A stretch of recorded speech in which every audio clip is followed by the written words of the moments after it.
O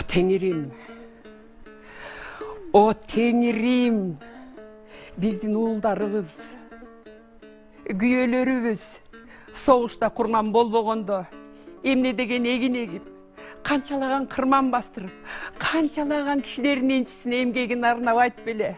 Айтчы Теңирим, бул адам баласы тынчтыкта жашай албайбы?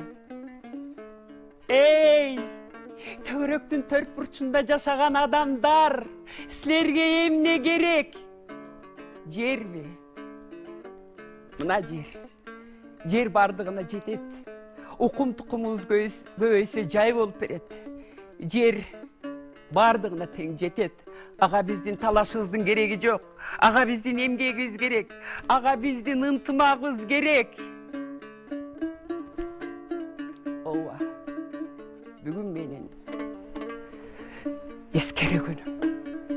Бүгүн мен Суанкулду, Касымды, Майсалбегимди, Жайнагымды, Алиманды эскерегөнүм.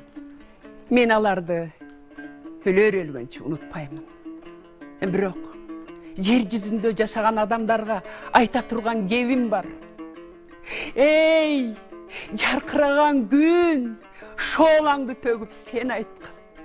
Эй, сапар тарткан булут, нөшөрлөнө төгүлүп, ар бир тамчың менен сен айткан.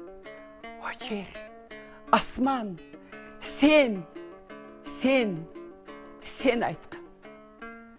Калса да, борошолу жолда заман, кайгып жерди жесир калтырбаган, бакытты баласындай жетелеген, бар болгон, күн астында, бар бол адам. Турса да, туу чокуда туйлап заман, турмушту туул калтырбай сактап аман. Туулуп, тукумулап келе жаткан, бар болгон, жер үстүндө.